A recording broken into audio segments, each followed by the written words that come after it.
Good afternoon and welcome everyone. Thank you for joining us today at our FSB Apprenticeships Busting the Myths webinar.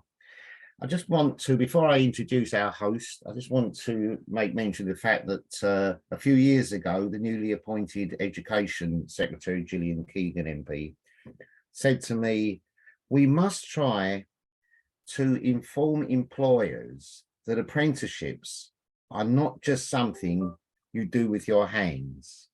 For example, a car mechanic, a plumber, a carpenter. And Gillian went on to say, because, Ray, it goes a lot further than that, and we really need to get that message out there.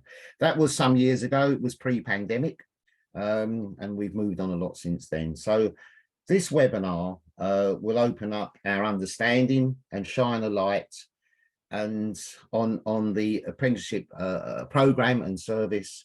So I will say no more, but allow me to introduce your host, Holly Whittles. Holly is an award-winning TEDx speaker and also the Federation of Small Businesses National Policy Skills Champion. So over to you, Holly, and thank you. Thanks, Ray, and good afternoon to everyone. So as Ray said, I am a small business owner just like yourselves, and I also volunteer with the Federation of Small Businesses, and I specialise in skills, so that I am their National Skills Policy Champion. And I'm really passionate about this because I lead my own business. My role is around HR, and we've got an apprentice in our business. We're a small business, but growing fast. And I myself also did an apprenticeship in my own business, but we'll come on to that a bit later on.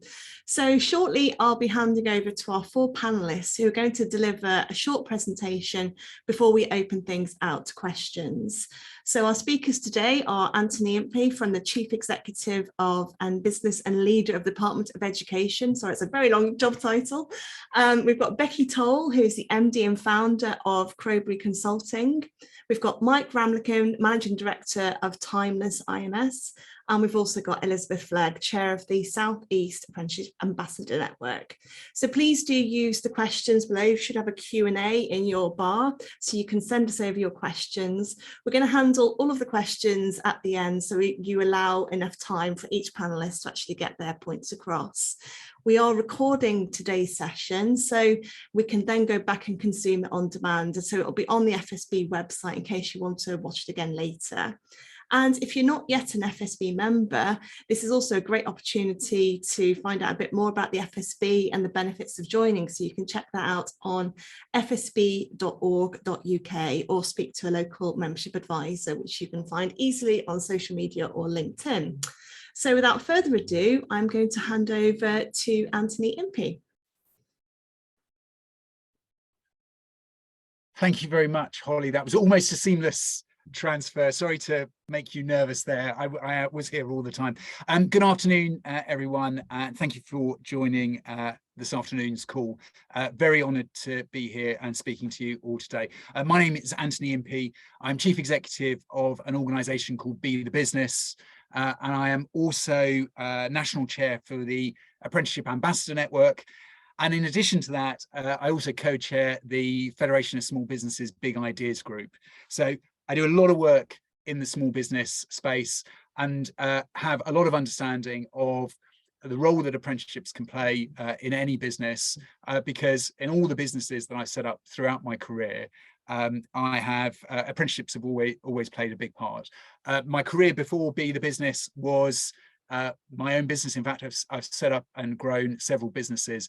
And as I said, sort of apprenticeships have always played a big part in those businesses' successes. So really looking forward to spending some time answering some questions about, the real practicalities of hiring, recruiting, training apprentices in the business. But I thought to sort of kick off today's session, I would share some of the myths that I hear about apprenticeships all the time. And really, there's three that come up all three that come up all the time when I'm speaking to leaders of small businesses. The first is that apprenticeships just take up way too much time, and I suppose this is really, really important. At these current times when business is really tough. You know, if you're running your own business, these are really tough times, and nobody's got any spare time available because we're all working frantically in our own organizations. And interestingly, I did some work, some research, in fact, with the FSB a couple of years ago, and we asked business leaders, members of the FSB, what their single biggest challenge or biggest obstacle was in recruiting an apprentice. And for those businesses that hadn't recruited an apprentice, they said it takes too much time. For those businesses that had apprentices in their business, they said recruitment is the number one challenge. So there's definitely a misconception that apprenticeships take a lot of time. The fact of the matter is that what you get with an apprentice is somebody who wants to learn a new skill, a new set of capabilities that will help them progress their career, and all the off-the-job training is done by a college or a training provider or a university, depending on the level of the apprenticeship. So there's a huge amount of training that is provided by others. And while as an organization, you have to support that individual and provide them some training, it's probably no more than the training that you would provide any individual within your business that joins your business or who wants to progress into a new role. So there's definitely a myth around apprenticeships being very time intensive, when the reality is very, very different. I think the second thing is that there's a misconception that apprenticeships are an expensive option. And again, sort of, I recognize that businesses are making decisions now to tighten their belts, not least that everybody is experiencing wage inflation, and just the cost of keeping your existing team is increasing because of the impact of inflation. And the thing is that there's a couple of elements here. First of all, is that if you are a small business and you have a payroll of under £3 million per year, the total cost that you pay for the training part of the apprenticeship is only 5%. Now, I recognise that even for some businesses, even 5% is too much. And so there are mechanisms where you can access unspent apprenticeship levy, money that big companies have paid into the levy pot, and you can access that money. So in fact, there is no cost to you as a small business owner to provide the apprenticeship. I think the other thing that's worth bearing in mind is that when you provide somebody training, actually it's often considered as valuable as a pay increase. And so if you are worried about retaining your team and you want to give them more benefits, but you can't afford a pay increase, then it may well be that an apprenticeship is a way that you can create new skills in your business and avoid sort of some direct costs from having to sort of increase wages to keep your team, to retain your existing team. And then I think my final myth that I just wanted to share with everyone that I hear very frequently is that apprenticeships only work for young people. They only work for people who are at the very beginning of their career, who have just come out of school and want the first run on their career ladder.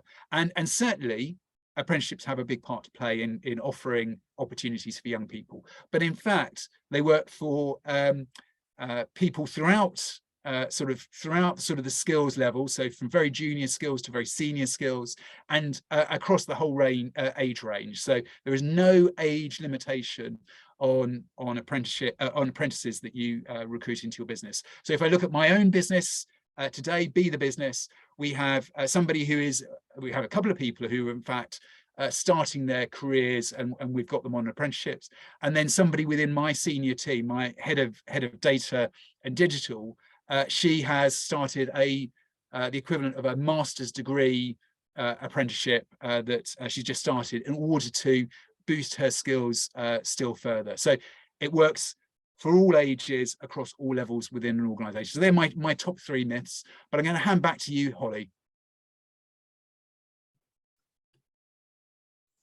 Brilliant. Thank you very much for that. And I highly endorse those. As an old person in my own business, it is actually possible to do an apprenticeship. I'm now going to hand over to our next speaker, who is Becky Toll, who is the MD and founder of Crowbury Consulting.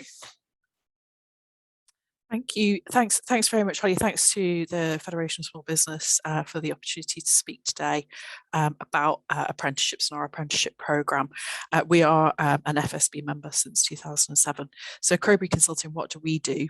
We're a sustainability consultancy offering training, audits and consultancy to various international standards for energy, environment and ethics, and also carbon neutrality, which is a really hot subject at the moment. I set up the business in 2006, took on my first apprenticeship in 2012.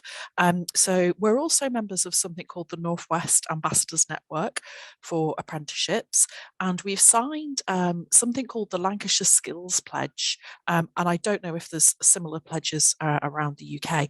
So within the Lancashire Skills Pledge, we are committed as a business to take on apprenticeships, take on trainees, take on internships, and give people opportunities. And we also took on 3 Kickstart roles, one of which became an apprentice, and one of them is still with us today in a graduate role. We are a micro SME, but I'll just give you a feel for the types of apprenticeships we've created since 2012 and the benefits of those. So we've employed business admin apprenticeships, project management apprenticeships, team leading and supervisory apprenticeships, and a digital marketing apprentice as well. And when we started on this journey back in 2012, I was a little bit like Anthony before, thinking, you know, it's all hairdressers and car mechanics, isn't it? You know, you don't realise you can do digital marketing and project management. So it's really quite eye-opening. And we worked quite carefully with the college, and we're very lucky here in Lancashire. You know, we have, for example, Preston's College, North Lancs Training Group, we have Runshaw College. You know, we're surrounded by quite a lot of really, you know, super positive and supportive colleges. So our first experience was with the business administration, and our apprentice did her level 2, then went on to do a level 3, and after 2-3 years she then moved on to another role in another company, and that was fine. I've always been a believer in upskilling, training your staff, so that, you know, if they do leave, they leave with skills, and that's part of your legacy as well. Being a business owner, you're training the next generation, if you like. But we've also, like Anthony mentioned, trained more mature people in the business. So our current head of quality and customer services did quite a few level 2 courses in customer service, BizAd, project management, team leading, and then went on to do her level 3 in team leading and supervising with a HNC in business management. So, you know, you can be, as Anthony said, any age, you don't have to be 16 to 18. We're also one of the businesses that has actually achieved something really epic, which is the Lancashire Levy Transfer, which again could be a new concept for people on this webinar today. So when corporates don't spend their apprenticeship levy, rather than it all going, you know, back on the train down to Westminster, you know, have a look at who's got some of this levy pot that could pay for the level 3 or the level 4 courses.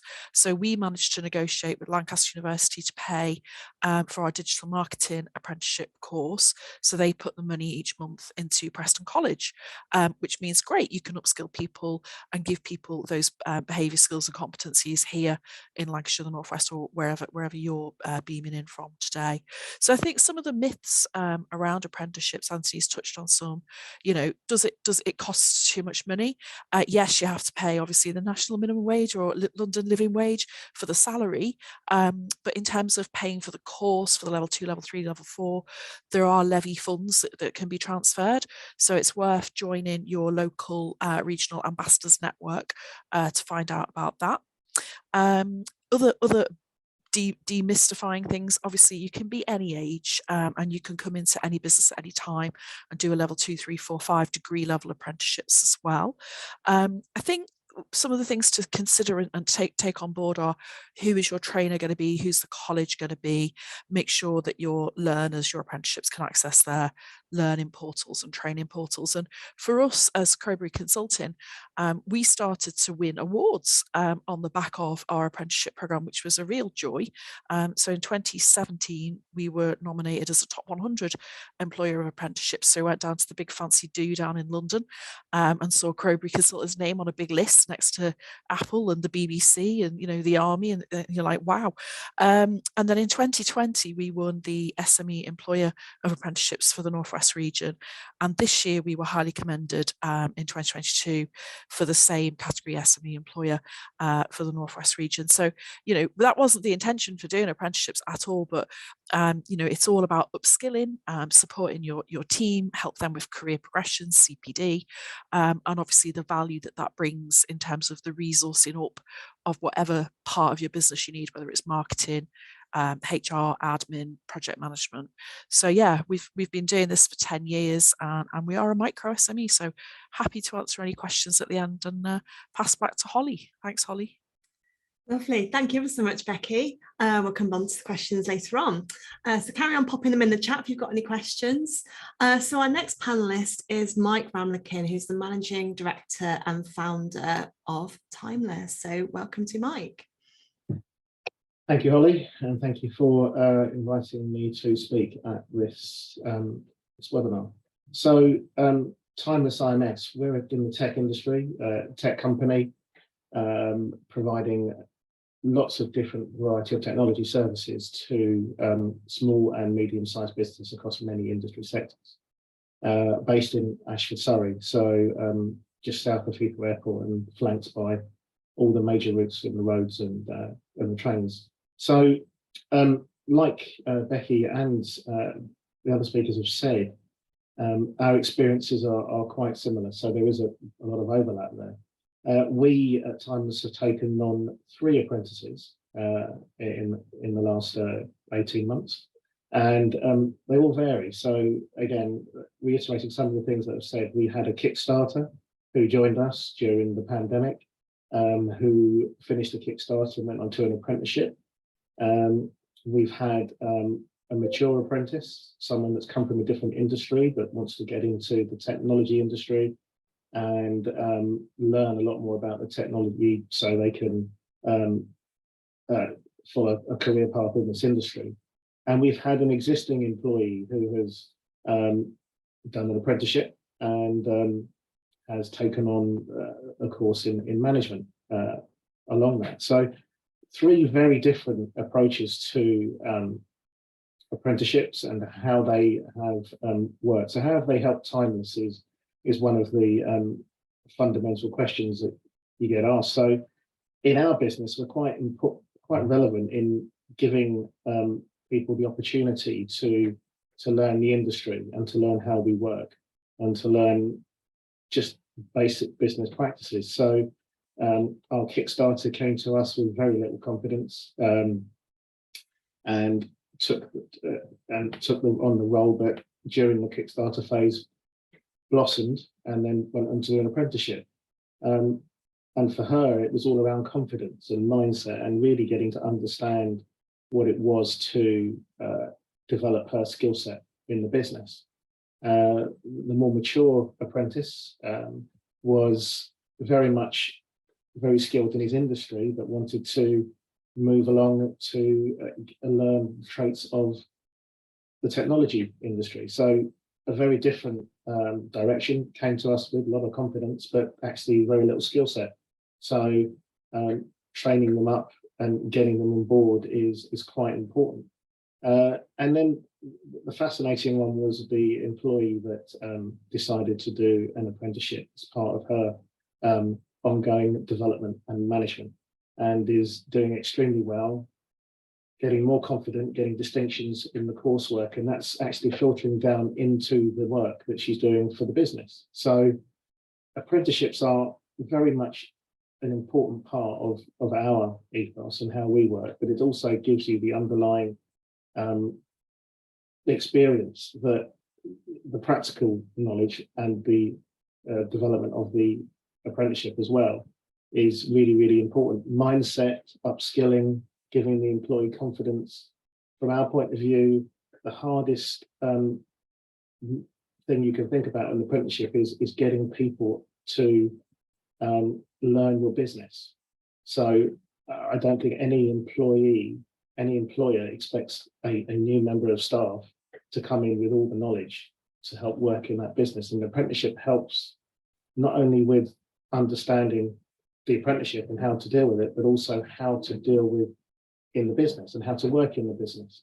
So really, really important to develop that proposition. And also what we're talking about now, and what the other speakers have already said, and I'm sure the speakers to come will say as well, is that the myths out there are quite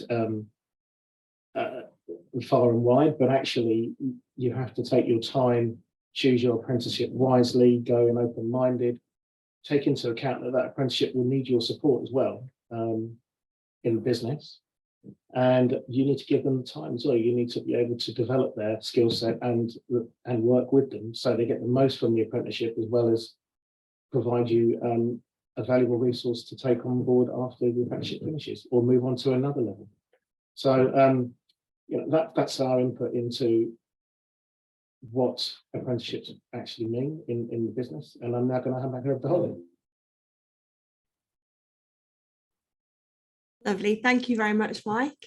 And Karen, pop your questions in the chat and then we will cover them at the very end.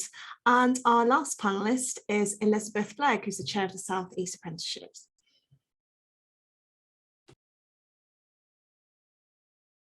Thank you very much, Holly. It's super to join everyone this afternoon. As an ambassador network, which Anthony said he's the chair of, I look after the South East region, and the network's here to support other businesses, particularly SMEs, with giving advice and guidance around apprenticeships. I've actually got some slides to share with you, and these are going to be sent out to everyone as a handout for you to then take away and have a further look at. I'm just going to get these moving into slideshow mode. Okay. Right, hopefully you can all see. Yes, I think they've come up now. Brilliant. So a couple of things to say on apprenticeships. I think I want to share with you that they bring a huge return on investment. They give cost savings, increase productivity and revenue.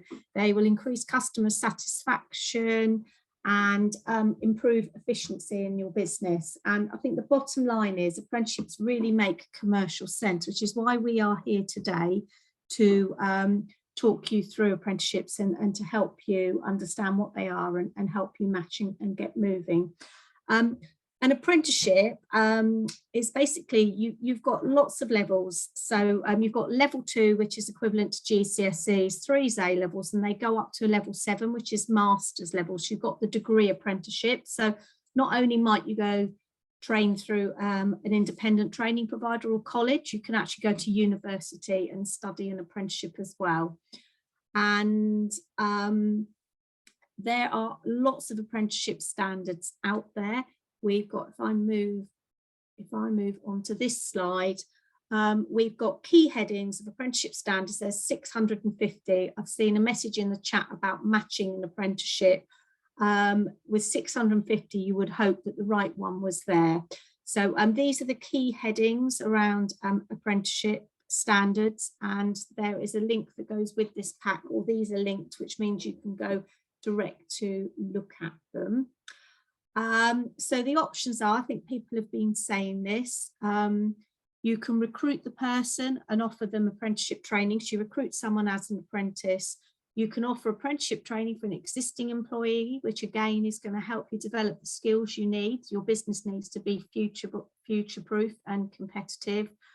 You fund their salary. Currently, the apprentice minimum wage is £4.81 for the first year, and then it moves on to the minimum wage level. The training costs people have mentioned is minimal or perhaps nil. So if small business with under 50, there is a nil cost to that. Or it's been mentioned that you can also get a transfer perhaps from a local authority or another business. We're able, from our levy funds, us large employers who pay the apprenticeship levy, because we've got pay bills over 3 million, we can transfer some of that money across to a small business to fund the training. So that would mean there was no cost to the training. And the other thing to say is there's additional funding which helps, excuse me, helps employers like you take on younger apprentices. So they're coming up in a minute, but basically you've got national insurance exemptions for under 25s, and there's a small £1,000 to support a younger apprentice as well. Okay. So these are the way it works, the funding works. The employer chooses what apprenticeship that they want, and they'd be working with the training provider probably to get that sorted out. The way the funding works is government pays for 95% of the training, and you're co-investing by 5%, and there will be an agreement and a payment schedule and a digital account set up to manage that. The other alternative is the employer chooses the apprenticeship and the training provider agrees the cost, get a levy transfer, and then the funding automatically gets paid through a digital account. So that's your funding options. So there's the £1,000 which is available to you. Okay, so £1,000 cash incentive for taking on an apprentice who's under 25 with an education and healthcare plan, or 16 to 18 in age.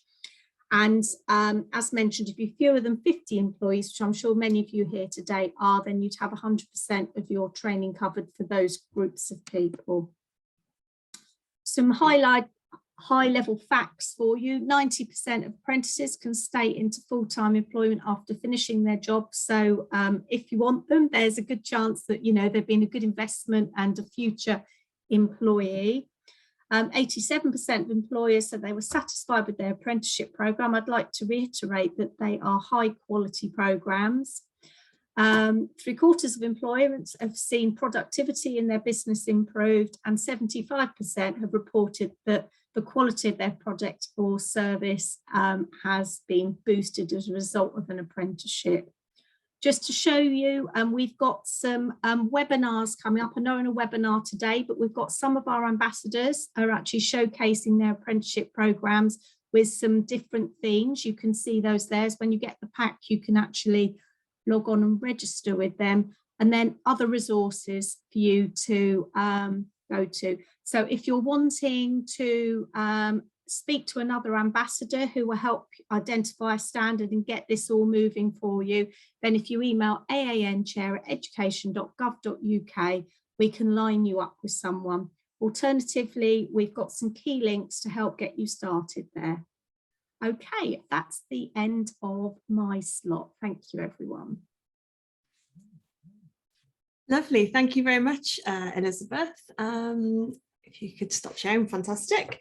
Okay, so we've got some great questions in the chat. So I'm just going to pick out a few of them. So as an employer, can you choose to top up the salaries?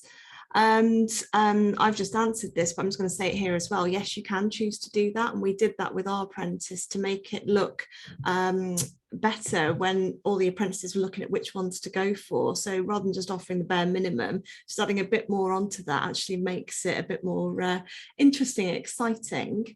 So let's go to another one. So we've got another question here saying that a business here is struggling to recruit for apprentices. I don't know whether Becky might want to take that question as someone that's experienced it. So what would you recommend to a business that's struggling to recruit apprentices? Yeah, I think keeping things as local as you can is probably the most helpful answer. So find out who your local colleges, training providers are on your doorstep. And go and knock on their door, or just give them a ring. Obviously, they're the training providers and they're looking for employers to put their apprenticeships into. So there's a ready-made talent pool wherever you are in the UK. You know, you might be surrounded by some fantastic, you know, technical colleges and institutes on your doorstep. And, you know, people in those colleges are employed to sort of work with the local business community to ensure that that talent, you know, is retained in that area. And they can also help Holly with things like this levy transfer, which has come up quite a lot in the chat. And even myself, I was quite shocked recently. I found there was a level 7 masters, which Coventry University are offering. It's also to do with climate change. But we're sort of still trying to unpick and unpack, could we use the levy transfer for a level 7? Because that's like above degree level. Obviously it's a level 7, degree level's level 5. So I think it's definitely worth trying to keep things local, work with your local colleges, your local training providers, go and knock on their door, start that dialogue, start that conversation, you know, and see what happens. You know, we don't have all the answers on this chat today, but, you know, we've worked with Preston's College, North Lancs Training Group, you know, super local organisations. And you can go and run careers fairs and go and meet some of your potential new employees and apprenticeships as well. So, you know, get out there in the local community and see what that talent pool has to offer you. Hopefully that helps, Holly. Yeah, lovely, thank you. I've got a question here which Anthony might be able to help with, and it's talking a bit more about the levy. And the question is there a pinnacle organisation for levy gifting, or is it just at regional level? So where would you signpost someone to? It's a great question, and there's a number of different resources. I think, Holly, you put in you mentioned sort of the regional group that you've kind of plugged into. The great news is that those groups are springing up across the country. What's really helpful, and I don't know if you experienced this, Holly, yourself, is that when you kind of work with when you work with these groups, they not only sort of help direct you to available levy funding that you can use to pay for the whole cost of the apprenticeship, but they also help you with the recruitment challenge, which is, I think, you know, it's really tricky, and it's tricky in the same way that recruiting anybody is tricky at the moment. You know, there's not enough people for the jobs, and so good people are kind of going fast. So I think the regional groups are awesome. I don't know, Holly, when you plugged into your levy provider in Lancashire, did you Lancashire, sorry, did they help you with the recruitment? So what we did was we went through our local college. So they did all the recruitment for us. They screened the CVs and they explained how the levy worked. They told us what paperwork we needed to do. They held our hand through the whole thing. Yeah. I mean, colleges, training providers, as Becky said, they're awesome sources of talent. But sometimes the people that are pooling the levy pot in particular regions also help with the recruitment. I have also dropped a link into the chat that directs you to the gov.uk resources, because actually you can just go direct to Department for Education, say you want some levy to pay for an apprenticeship, and they've got their own central resource. So lots of different ways you can plug into it. It's really easy to do, but please, if you encounter any problems with getting hold of levy money, I'm really keen to learn about it and sort of tag it into the Department for Education, because they're very, very keen to make sure that this unspent levy goes to small businesses in particular. So really keen to help anybody who's kind of having challenges with that on a case-by-case basis. Fantastic. So we've got another question here which Elizabeth might be able to help with. So what happens if there isn't an apprenticeship that actually matches what people do? So the example here is a picture framing business, and they would love to take on an apprentice, but they've told that there isn't one that matches that. What would they do in that scenario? There might not be an exact match, but there's always going to be something nearby. So, and it's about working with a training provider. I've seen the message in the chat, and what they're saying is that they'd actually got a bit of training, another qualification they'd like to include it, and that's absolutely fine. As a business, we always negotiate a bit more around the content and what we want included on the apprenticeship programme and the angles. So I think that there probably is an apprenticeship out there. There's definitely bookbinding, which isn't far off, or there's definitely going to be something developed in the future.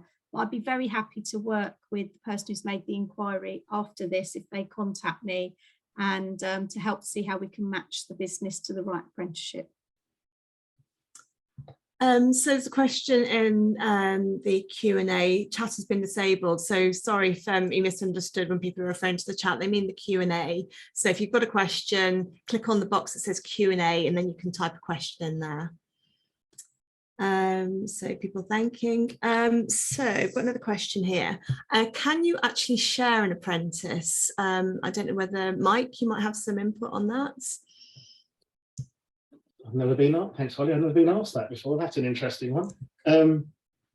Sharing an apprentice. I haven't come across it, and certainly, I think you'd need to think about why you would share an apprentice, and really why you're taking on. In my slot, I was talking about the mindset of what you're trying to do, and you know, an apprenticeship is one where you're taking somebody on.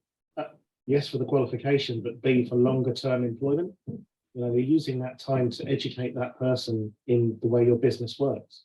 So I would probably advise not to share an apprentice, if I'm honest, and the fact that you would need to dedicate your time to choosing the right person to work in your business, to develop them, as well as get their apprenticeship knowledge and skill set. Brilliant. Thank you for that. Could I come in on? Could I come in on that question? You can, of course you can. Yeah. So I mean, I agree, Michael. You know, I think there's I think when you're putting somebody through a training program, you know, that level of commitment is really, really important. But there are some sectors where it's really difficult to kind of give somebody certainty of employment. So construction is a really good example, which is, you know, a project-based industry. So, you know, you can have a big contract, you can have lots of people on that contract, and then suddenly that contract ends. Sometimes those contracts don't last the duration of an apprenticeship. And if you speak to people in the creative sector, the TV industry in particular has these problems, much shorter projects than an apprenticeship. So there is something that has been introduced. It's called a flexi apprenticeship. Again, if you go onto the gov.uk website and type in flexi apprenticeships, there's loads and loads of information on it. And that does kind of allow you to essentially have an apprentice for a period of time, and then for them to go on to work for another employer. So technically it is possible. I'm totally with Michael around, you know, that importance of investing in apprentice, but also recognise sometimes it's just not possible. And Anthony, Anthony, just to clarify on that one, you're saying that during the period of an apprenticeship, they can stop at one employer and move to another, not do 2 days at one and 3 days at another in a week? What are you? Correct. No, good clarification. I hadn't thought of it that way around, but yes, it's you do a block with one employer and then go to another employer once a particular project is finished. But thank you for that clarification. I hadn't thought about it from that angle. And I'd just like to bring Elizabeth in on this as well. Thank you, Holly. But you can do it if you use, there's something called a flexible apprenticeship job agency. If you go to a flexible apprenticeship job agency, they could be working for you for a couple of days a week and somewhere else, say 2 days a week and 3 days a week, because they're the employer and they will therefore share it, invoice the employers individually, and you therefore get your sort of part-time apprentice that way. Or, as Anthony said, you could actually have them employed for 6 months. So a flexible apprenticeship job agencies, they're the employer. Think of a recruitment agency that specialises in apprenticeships, and they will help you recruit and sort out the training for your apprentice. That is another option available to you. Thank you very much. And if anyone has actually dropped a link to a Q&A, obviously that's gone back to the person that's asked the question. So any links that we have mentioned when answering people's questions in the chat, we will get that out to everyone afterwards. So thank you for that. Let's just go through. Another person has asked a question about the 5% employer fee. What is this 5% and what would it equate to in terms of money? I don't know whether Anthony, have you got any comments on that one? Yes, sorry, coming back online. So it's apologies for the confusion. First of all, it is 5% of the training cost that a college or a training provider would provide, and those costs are determined by the governing body that kind of governs all apprenticeships, called the Institute for Apprenticeships and Technical Education, and different apprenticeships cost different amounts, because some apprenticeships are, you know, very time intensive, and so therefore cost more. Others are less time intensive because they're sort of more junior roles and have less training requirement. And generally speaking, you know, the cost of an apprenticeship can be anywhere between £12,000 and £18,000, and you're paying 5% of that fee. So for, you know, a £12,000 apprenticeship, the cost is £600 to use a small business. For £20,000, it's £1,000. And some training providers, some colleges, rather than charge it as an upfront fee, will charge it over intervals, so that you know there's not a big cash flow impact of those costs. Brilliant, thank you very much. We've got another question talking about apprenticeship standards. They've got a limited number of training providers who deliver programs. They may not be that local. How are we able to engage in the program if it's not easily accessible? Feels like an Elizabeth question.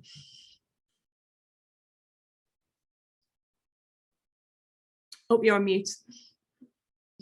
Right, okay, sorry about that.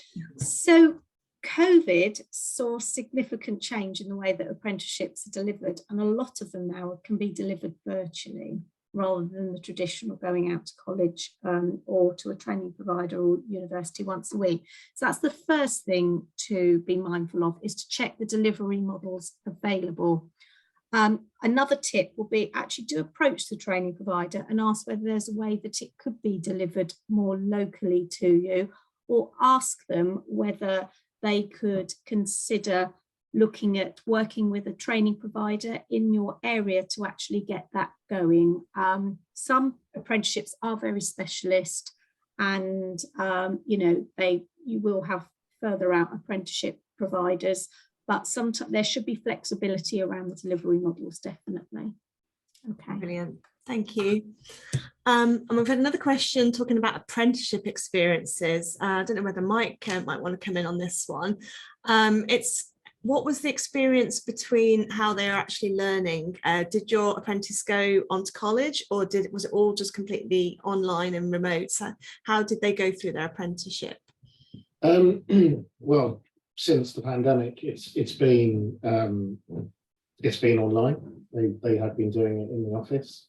We dedicated a room in our office space for the apprentice to use to do some quiet study time if they wanted to. But looking at the progress that the apprenticeships are making, the value of using examples from their working day in their apprenticeship was really, really useful, and certainly their tutors found that very rewarding. One of my apprentices has used a case study from work in their apprenticeship and got a distinction for it, because people like the real world examples. They you know, that's relevant. It's relevant that you are, I can't say this enough, that you're using the working environment to get the skill set to work alongside the apprenticeship. And having spoken to many other organizations, when you are, whether that be in the business or whether that be that they go on to another company, the employer is going to look at the experience as much as, arguably more than, the apprenticeship qualification. So, you know, experience in my industry, experience counts for probably a lot more than the qualification. So I think that's the message I want to give to the audience. Thank you very much for that. And to add to that, when I was doing my apprenticeship, it was actually just as we were going through lockdown. So our college suddenly had to work out how to deliver apprenticeships via Teams, which was a challenge for them. But I think everyone's gone through that pain barrier now. And I still found it was a really easy process, because in fact it was actually even easier for me, because it meant that I didn't have to leave my office and I could just do the whole lot, and I could still do my working day around it, so I didn't have to travel. So I wouldn't rule out an apprenticeship if it's purely online, but obviously there are benefits to going into a college, because then you get the networking. So I think it depends on the type of course and what you're doing really, but I certainly found it a positive experience. We've had a question on how the apprenticeships are assessed. Who assesses and decides whether an apprentice passes or fails their apprenticeship? Becky, what was your experience of how this worked in practice? Oh, thank you. Yeah, who decides who passes? Gosh, basically, the apprentice gets given a portal when they land in your business, and they upload all their objective evidence of their learning outcomes for the various modules that they're going to do. So if they're doing a business administration level 3, they'll have to upload to the portal things like, minutes of meetings, agendas for meetings, booking, things into your diary and this kind of thing. So all that evidence is built up over time. And the assessor, as Holly has said, can either come out to visit the apprentice on site, or they can do this virtually because everything's going onto the cloud, isn't it? We've all got clouds and portals these days. So they upload all their lovely objective audit evidence or their learning evidence onto the portal. There is what's called an endpoint assessment, which is kind of a little bit more rigorous in terms of like being an exam or a test, if you like, around the subject matter that they're doing. So if it's business admin, there'll be a test on that. If it's team leading, there'll be a test on that. And they do need to score a certain percentage in order to pass, but the assessor, if you like, comes from the college. They're independent from the tutor, so the tutor won't be the assessor. So that's kind of like how the endpoint assessment works. So they do get put under a little bit of pressure. It's not all just coursework and upload it to the cloud and whoosh, off it goes. And obviously, depending on the level, if it's level 3, 4, 5, 6, 7, that assessment would be more rigorous and probably more challenging as time goes by. So yeah, either a virtual assessment, as has been discussed, or the tutor would come out to your place of work and hire a meeting room or safe space and do the test there. So hope that answers the question, Holly. Fantastic, thank you very much. And to add to that, when I was going through the apprenticeship, they were quite keen on tracking how much research I was doing off the job. So I think I had to do at least 20% off the job. So they had a time tracking system that I had to use. They used Smart Assessor. I'm sure loads of people use different things. So basically, I just had to enter in every week what I was doing, if I was reading any books or white papers, what research I was doing, if I was working on an assignment, and that helped build my portfolio of evidence to go through the apprenticeship. So we're going to move into a quick fire round now. So if all the panelists could put their videos on, I'm just going to ask a question to everyone and we're going to get their answers. So thank you very much for everyone's put questions in the chat. Any links that we have referred to where panelists have answered, we will get those out to you after the session. So my question, I'm going to go through in order that you spoke. So that will go to Anthony first. What's your advice for a small business considering an apprenticeship? Oh, that's a lot of pressure. Like, everyone else has got time to think about this. I know. That's a lot of pressure. So do you know, I think sessions like today are so important because there's lots of stuff. There's lots of stuff on the gov.uk website. There's lots of stuff that you can learn from your local college or your local training providers. But the best source of information is speaking to other businesses who are going through this experience. And so that would be my one piece of advice. Find somebody who maybe is in your sector, who is a local business to yours. Reach out to your local apprenticeship ambassador network. Important plug there, but reach out to them, contact me or any of the panelists on LinkedIn. I'm really happy to answer questions direct, but speak to other business leaders who have gone through this journey, who know all the pluses of hiring apprenticeship and also sort of know some of the gotchas and things to look out for. And I think if you do that, then investing in an apprenticeship can deliver real value to your business. And I think that's the key message to take away from today, is that an apprenticeship is about adding value to your business, and there's lots of really positive impact from hiring an apprentice, and it has this huge benefit to your wider team. But do hire an apprentice because it's just really good business. Fantastic. So same question to Becky. What's your advice for a small business thinking about an apprenticeship? Yeah, I think that's a really top tip, is to get in touch with your local ambassadors network. They are regional. So as we've got, the South East on today, I'm connected to the Lancashire Ambassadors Network, and we've got the Lancashire Skills Pledge up here.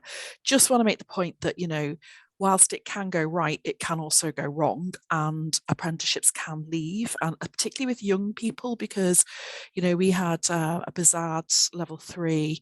She lasted about 6 weeks before she turned around to me and said, actually, I want to do hairdressing. People change their mind. Young people might be on a different path, like, in their lives. So whilst you do as best you can for people, they might decide to do something different, and it's not a reflection on you or your business. It's just where they are in their life, in their journey. Do your research in terms of the local colleges and local providers, because again, trainers can leave as well as your apprentice. And I've encouraged everybody in the chat, I think I've written it about 10 times, go on the .gov.uk website for the levy transfer network.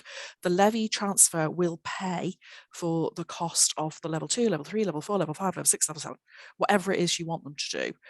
So, Google the levy transfer and then get in touch with your ambassadors network. They would be top tips from me. Hope that helps. Thank you. And same question to Mike. What's your best advice for someone considering an apprenticeship? Okay, so some bullet points for you to think about. The first one is be open-minded. At the end of the day, why are you taking on an apprentice, and why is an apprentice coming to you? Second one is choose your apprentices wisely. You don't have to take the first apprentice that comes across the table. You have to choose the apprentice that is going to work for your business, and it's a bi-directional thing. They've got to get the most out of it. That way they'll stay. I appreciate Becky and the hairdressing conundrum, but that way they'll stay if they're genuinely interested. And I'll give you an example. We're a tech company, but we pride ourselves on customer service. In tech, you don't find that many good techs with good customer service skill. So if you are looking, there's no point taking somebody who's shy and introvert and hiding behind a screen if you are trying to get them to do an apprenticeship properly with you. Take into account you'll need to give the apprenticeship support. It's not just bring them in, get them to do a job, and don't give them the support that they need. Because they do need support. They are apprentices. It has to be rewarding. You'll need to give them time to adapt, especially if you're taking on a youngster. The world is very challenging at the minute for a lot of youngsters, and having to work is one of those challenges. So, choosing your apprentice wisely, give them time to adapt. Work must be relevant to the apprenticeship in your business. So, I'm not going to take on a hairdressing apprentice, for example, because that's not really going to work in my business unless I'm giving all my clients free haircuts. And the last point that Anthony and Elizabeth mentioned about flexible apprenticeships opens up a whole world of difference now, where they can do either a period at particular clients, or they can break it up in the week. For the right apprentice, that would be great. As they find their feet, as they find the job that is going to make them carry on, because that's really important. So those are my tips. Lovely. And then Elizabeth, have you got any sort of final top tips for people considering apprenticeships? Okay, at the moment, that job market out there is very fluid. Businesses are struggling to recruit. There's lots of people, lots of options. It's the job applicant market out there. So two tips from me. One is that an apprenticeship can be a great retention tool for an existing employee, to take them on program, motivate them, and keep them in post and develop the skills your business needs. That's number one. Number two is there's free advertising media out there for apprenticeships on Find an Apprenticeship, where we've got thousands of great people looking for apprenticeships with businesses. So if you recruit an apprentice, then you've got a free portal. I was talking to a business who was recruiting 3 business safety advisors a few months ago. They've recruited through Find an Apprenticeship a 21-year-old, a 35-year-old and a 60-year-old. And they said they were absolutely flabbergasted. They never realised that they were going to get this range of people. And they said it's amazing having that, do you know what I mean, that blend of age and different experience, life experiences in their business. That's my top tip. Fabulous. Well, that just leaves me to thank all of our fabulous panelists today, Anthony, Becky, Mike and Elizabeth. Please do seek them out on LinkedIn. I'm sure they'll be happy to connect with you and ask any further questions that you've got. This webinar will be available on the FSB website. And if there's anything you didn't quite catch, any things that were being discussed, please do come back to the FSB and we will get those links over to you. So thank you very much for attending today. And I hope that you've enjoyed it. And thank you to our amazing panelists.